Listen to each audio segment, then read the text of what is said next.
Neil Lennon and Brendan Rodgers remain close despite both being in the frame for the Celtic job back in 2016. Get the latest local news straight to your inbox every day. For a man whose name is synonymous with Celtic, Neil Lennon might need to be reminded to take the turn into the opposition dressing room at Celtic Park this afternoon. So far as Brendan Rodgers is concerned, however, Lennon remains firmly entrenched in the culture of Celtic to such an extent that he expects, if he were not in the post, then today's opposite number would be the obvious choice instead. Lennon was both player and manager at the Parkhead club, and was in the running for a second managerial stint at Celtic following the departure of Ronnie Deila at the end of April 2016.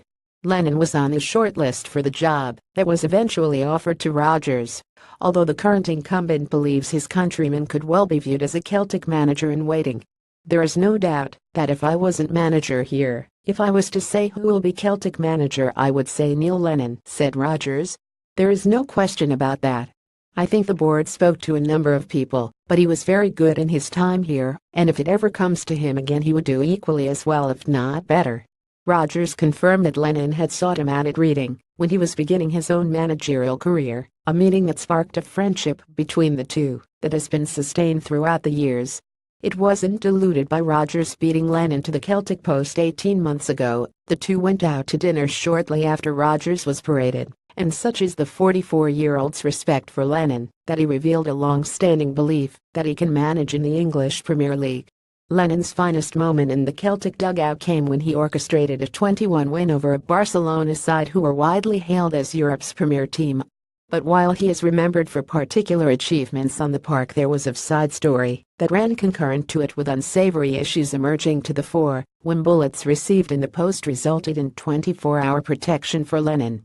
There was an assault at Tynecastle, events in his managerial time that drew comparisons with the difficulty of his playing career, when he was forced to retire from international football after receiving death threats. It was what he did on the park, however, that prompted Rodgers to conclude during his time on Merseyside that Lennon would have been an ideal fit in a Goodison dugout. He is a winner, said Rodgers. He has certain standards that he drives and wants to meet, and he has an incredible football brain. He has played at the level, so he knows what it feels like, but he also thinks about football. Football is his life. He loves football, he is passionate about it. I was at Liverpool and there was talk then of David Moyes going to Man United, and I thought whenever Lenny was leaving here that Everton would have been a perfect job for him. It never came about. He went to Bolton, and it didn't quite work out. But he has come up to Hibs and invigorated them, and you see how well they have done since he came in. As a guy, I have a lot of respect for him. There are all different types of coaches and managers, but he is very good at his job.